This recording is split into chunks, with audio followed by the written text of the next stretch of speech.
The date is 14th of November, 1942. The North Atlantic, 400 miles west of Ireland, where the ocean runs so deep and so cold that the water itself seems to absorb sound, light, and hope in equal measure. HMS Thornwick, a Flower-class corvette of 62 metres, is pitching hard through 6-metre swells. She weighs just over 900 tons, roughly the same as a modern office block, but far less stable. Every man aboard has learned to sleep at an angle, eat at an angle, and think at an angle. The sea does not accommodate you. You accommodate it.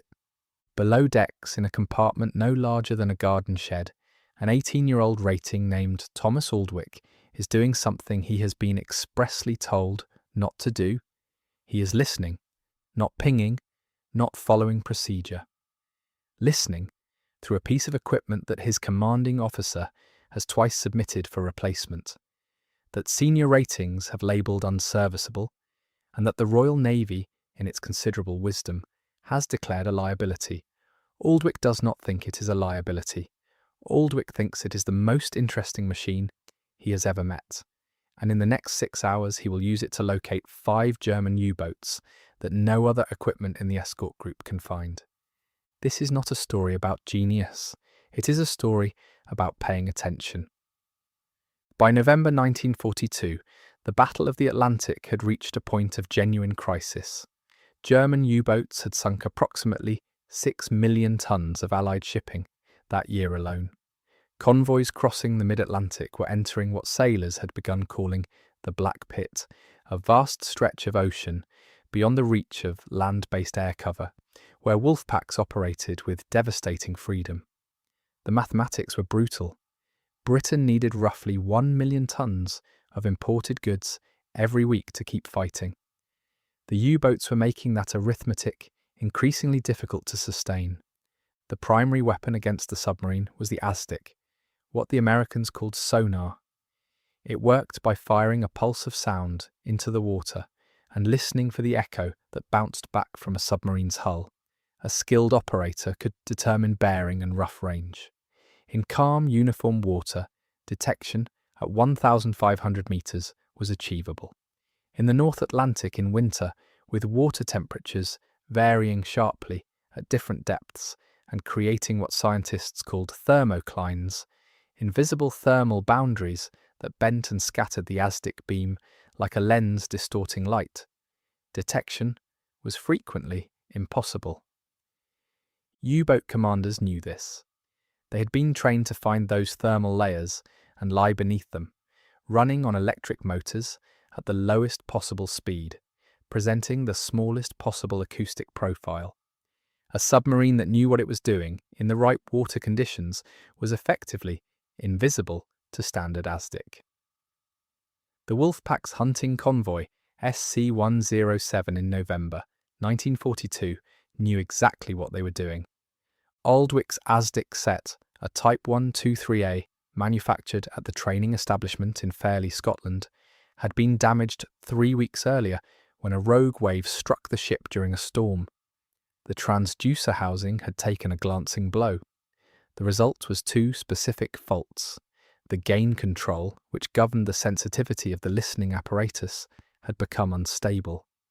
Rather than holding steady, it cycled slowly between 60 and 95% of its maximum output over roughly 40 seconds, rising, plateauing briefly, then falling, then rising again.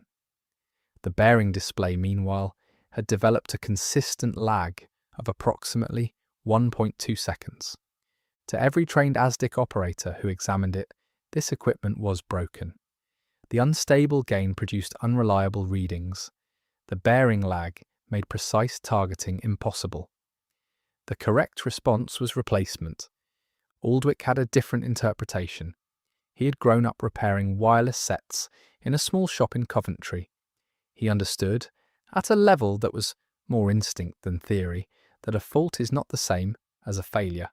A fault changes what a machine does, and sometimes what a machine does when it is faulted is more interesting than what it does when it is working correctly. After 3 weeks of sitting beside the oscillating set during quiet watches, Aldwych had noticed something. When the gain cycled upward toward its peak, the set became sensitive to a category of sound that a stable, correctly calibrated instrument was designed to filter out: the low, continuous, acoustic signature of an electric motor running at minimal speed. This was not an echo. Standard ASDIC listened for echoes, the return of a transmitted ping. What Aldwych was hearing was the submarine itself, radiating noise passively, not reflecting it. The thermocline that was defeating every active ping in the escort group was, it turned out, channeling that motor noise laterally along its boundary, concentrating it, making it detectable to a receiver sensitive enough to pick it up. Aldwich's broken gain control at its peaks was sensitive enough. He had begun developing what he recorded in his personal notebook as drift listening. During the upward phase of the gain cycle, which he tracked by feel and by careful observation of the instrument's rhythm, he would suspend the active ping sequence entirely and simply listen. The bearing lag, useless for targeting, was actually helpful for this.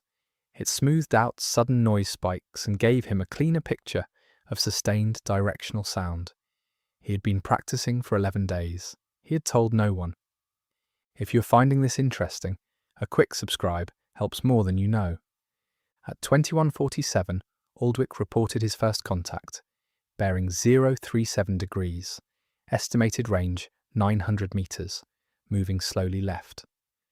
Lieutenant Commander David Petch, officer of the watch, looked at his own display. Nothing. He looked at Aldwych. The rating was 18 years old, had been in the Navy for 11 months, and was operating a set that had been officially condemned. Everything about the situation argued for scepticism. Petch altered course anyway. He would later say, in his after-action report, that there was something in Aldwich's voice, a quality of certainty that was entirely without drama, that he found impossible to dismiss. The contact firmed. Depth charges were dropped at 21:54. At 22:11, U-402 surfaced, damaged, her crew abandoning ship in the freezing Atlantic swell. Over the following 5 hours, Aldwych made 4 further contacts.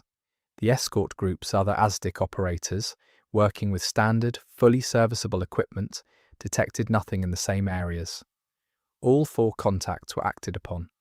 The final tally for HMS Thornwick's patrol: 3 U-boats sunk, 2 forced to surface and scuttled by their own crews.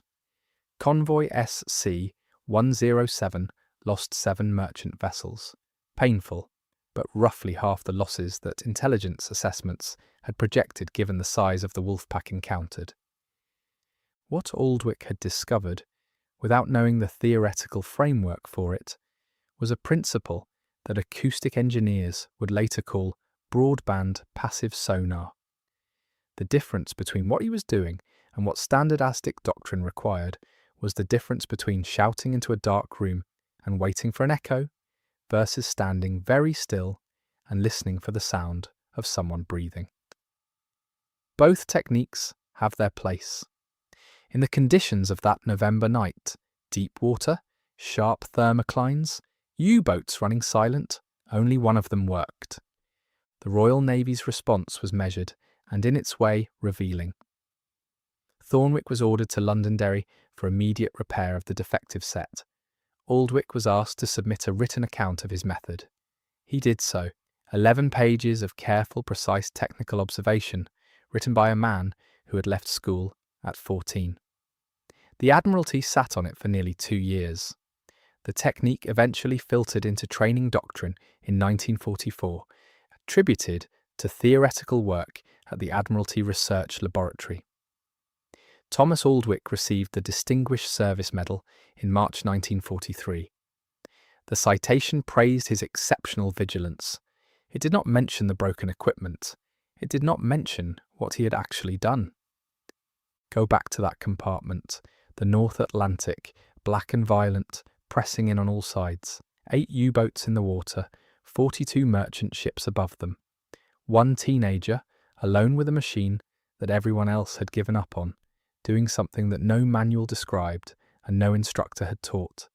He is not brilliant, he is not lucky, he is paying attention to the rhythm of a fault, to the breathing of an enemy in the dark, to the difference between what a machine is supposed to do and what it is actually doing.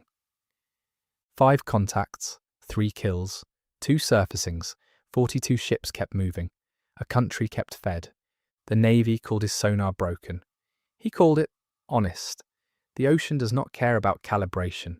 It only cares about who is truly listening.